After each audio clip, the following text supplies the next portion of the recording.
සෝසුප් T, ග්‍රැවියෝලා T නැත්නම් කටු අනෝදා තේ සාදා ගන්නා විදිය. මෙය ඉතා රසවත් පානයක්. ඒ වගේම මෙයින් පිළිකා සෛල ඇතිවීම හෝ දැනට ඇතනම් ඒවා විනාශ කරලීමට සමත් වෙනවා. ඔබට කළ යුත්තේ ග්‍රැවියෝලා කටු අනෝදා කොළ කීපයක් අරන් එය හොඳින් අවුවේ තබා වේලා ගන්න.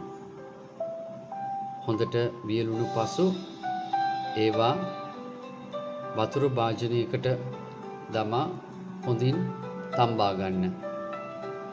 විනාඩි කිහිපයක් තම්බාගත් පසු එය ගෙන